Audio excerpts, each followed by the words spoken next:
안녕하세요. 구속사 읽기의 이목사입니다. 오늘은 성막의 비밀 가운데의 문에 대해서 함께 은혜를 나누고자 합니다.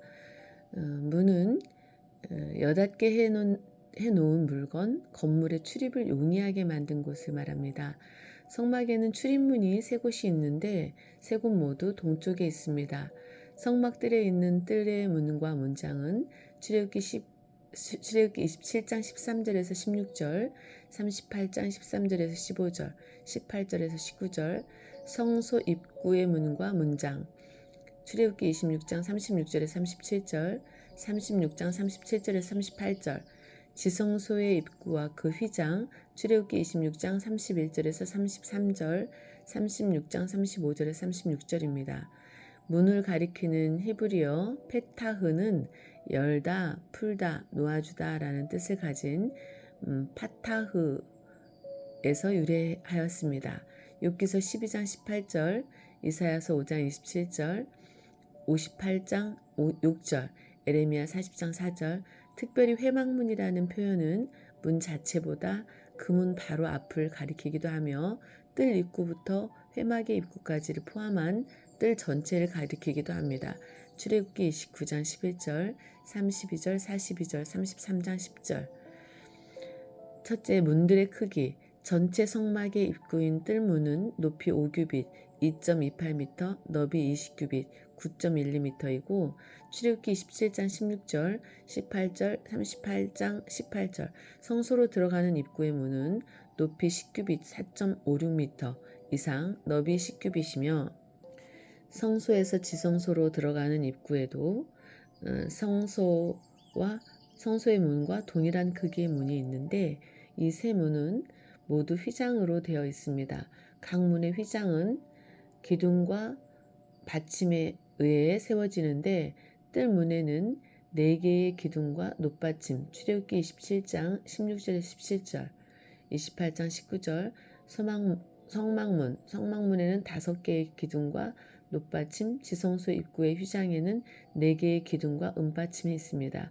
출애굽기 26장 32절, 37절, 36장 36절, 38절. 이렇게 성소 입구의 문장, 성색실, 자색실, 홍색실, 가늘게 꼰 배실, 또 지성소 입구의 휘장은 그룹들을 공교히 수놓음, 뜰문의 문장은 이렇게 생겼습니다. 청색실, 자색실, 홍색실, 가는게 꼰 배실. 문들의 문장과 휘장.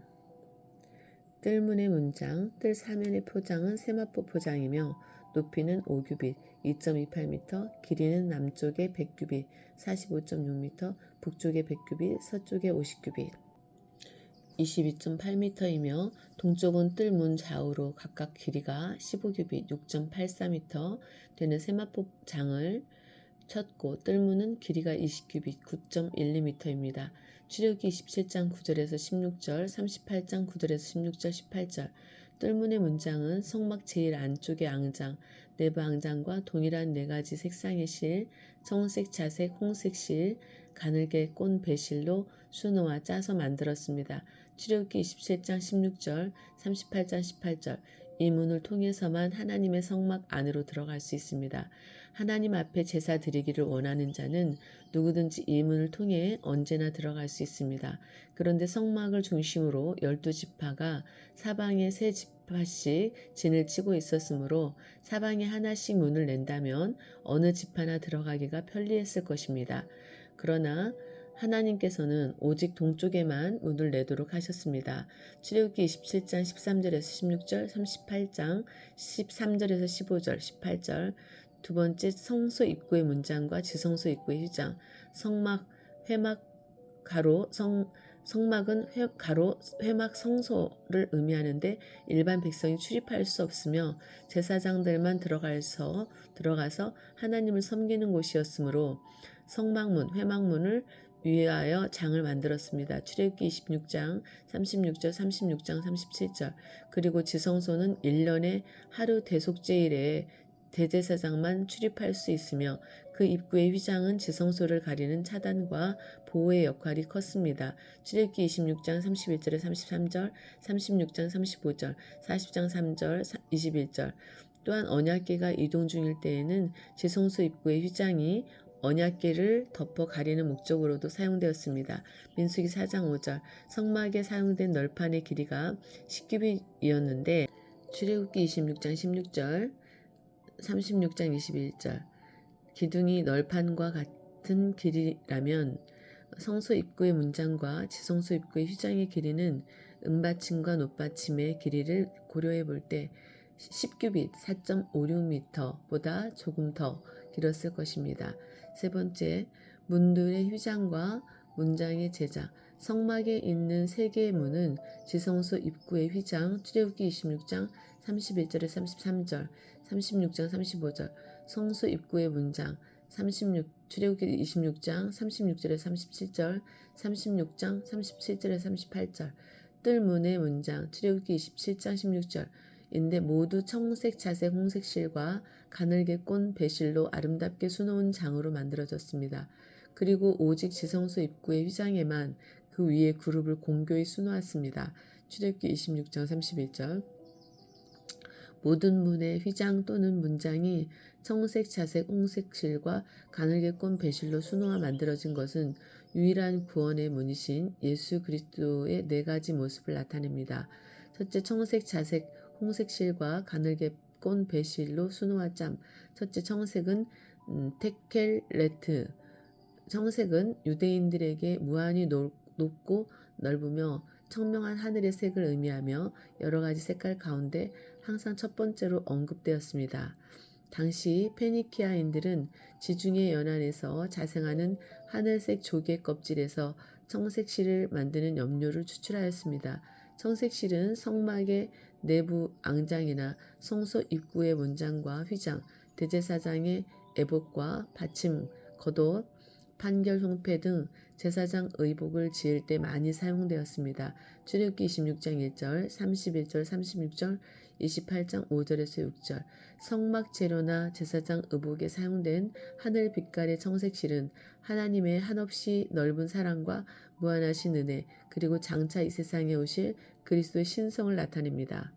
자색은 아르가만, 히브리어로 아르가만인데 최고 권력자들의 영화와 부요함을 대표하는 색입니다.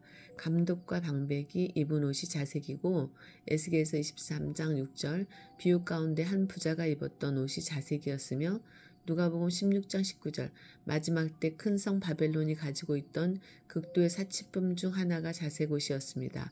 계시록 18장 11절에서 16절 청색이 하늘의 아름다움과 신성함을 상징하는 색이라면 자색은 땅의 아름다움과 고귀함을 상징하는 색입니다. 자색은 지중해에서 자생하는 붉은 조개 껍질에서 추출한 염료로 만든 화려한 색상으로 왕이 입는 복식의 색상에 많이 쓰였습니다. 이러한 자색은 하나님과 예수 그리스도의 존귀하고 공의로우신 성품, 곧 만왕의 왕이신 예수 그리스도의 권세를 상징하는 것으로 볼 수 있습니다. 디모데전서 6장 15절, 계시록 17장 14절, 19장 16절. 세 번째 홍색. 홍색은 히브리어 톨라아트의 히브리어 원형 톨라는 보통 벌레, 신명기 28장 39절로 번역되는 단어입니다. 이는 당시 홍색 염료를 참나무 연지충이라는 벌레에서 취했기 때문에 붙여진 이름입니다.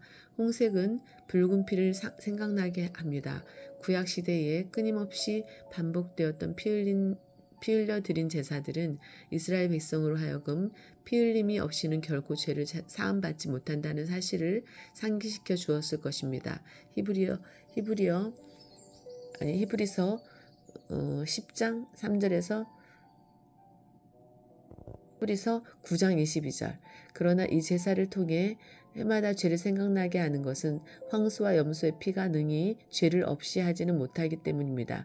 히브리서 10장 3절에서 4절. 핏빛과 같은 홍색은 장차 이 세상에 오셔서 십자가에서 아낌없이 보혈을 흘려주실 예수 그리스도, 그분의 희생의 피로 우리의 죄가 단번에 영원히 씻음받게 됨을 나타냅니다. 히브리서 9장 12절, 22절, 26절, 28절 우리가 구속된 것은 예수 그리스도의 피로 말미암은 것입니다. 에베소서 1장 7절, 베드로전서 1장 18절에서 19절 가늘게 꼰 배실에서 네 번째 가는 배실로 번역된 쉐시는 애굽어에서 유래하였고 애굽에서 수입한 좋은 품질의 흰색 세마포나 품질이 우수한 애굽의 아마에서 뽑아낸 것으로 염색하지 않은 가늘고 부드러운 배실을 가리킵니다. 흰색은 의로움과 완전함을 상징하는 것으로 사람으로 오셨지만 죄가 없으신 예수 그리스도의 순결한 성품과 완전하심을 나타냅니다. 고린도후서 5장 21절, 히브리서 4장 15절 또한 고운 배실을 꼬았다 함은 고통과 시련을 견뎌낸 순결한 삶을 의미합니다. 예수 그리스도께서는 우리의 유일한 구원자로서 말할 수 없는 고통을 겪으셨습니다. 그는 고난받은 여호와의 종으로 완전하신 인성을 입고 오신 분입니다. 이사야서 53장, 빌립보서 2장 7절에서 8절 그러나 그는 만왕의 왕이시며 하나님의 본체이십니다. 이사야서 9장 6절, 디모데전서 6장 15절, 빌립보서 2장 6절 두 번째 성소 입구의 문장과 뜰문의 문장 마사크 출애굽기 26장 37절에 장막문을 위하여 장을 만들고라고 기록된 것으로 보아 성소 입구의 장은 확실히 출입문 역할을 했습니다. 장의 히브리어 마사크는 덮다, 보호하다, 막다라는 뜻의 사카크에서 유래하였으며 이는 덮개, 사마 17장 19절, 시편 105편 39절, 방어 이사야 22장 8절 덮였던 것이라는 뜻으로도 쓰여 장이 외부로부터 성소 안을 보호한다는 것을 의미합니다. 상징적으로는 하나님께서 그에게 피하는 자에게 보호자가 되어주실 것을 뜻합니다. 시편 5편 11절, 91편 4절, 140편 7절 한편 뜰문의 장도 동일한 히브리어 마사크를 사용하고 있습니다. 출애굽기 27장 16절, 38장 18절 제성소 앞에 4기둥, 성소 앞에 5기둥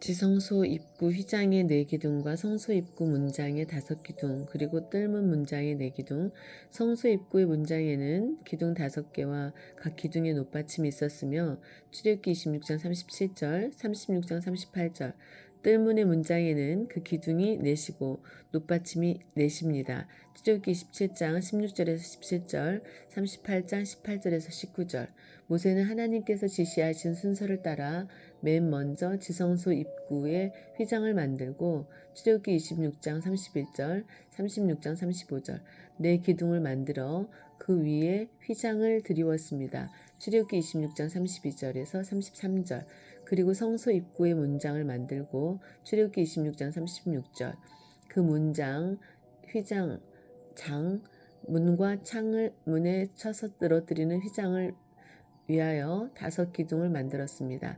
출애굽기 26장 37절 36장 38절 다음에 뜰문의 문장을 위해서는 4기둥을 만들었습니다.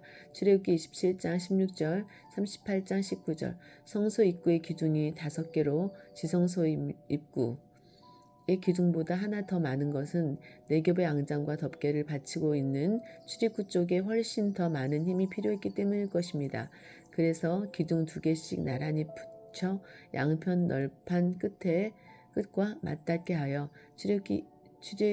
출입구에 견고함을 더하고 나머지 하나는 중앙에 세워 중심을 잡았습니다. 뜰문의 문장에는 4개의 기둥이 있는데 2개는 중앙에 있고 2개는 문장의 양쪽 끝에 각각 하나씩 세워져서 양쪽 끝에 있는 기둥이 울타리의 기둥과 함께 문장의 양쪽 끝을 든든히 붙잡아주고 있습니다. 여기까지 살펴보기로 하겠습니다.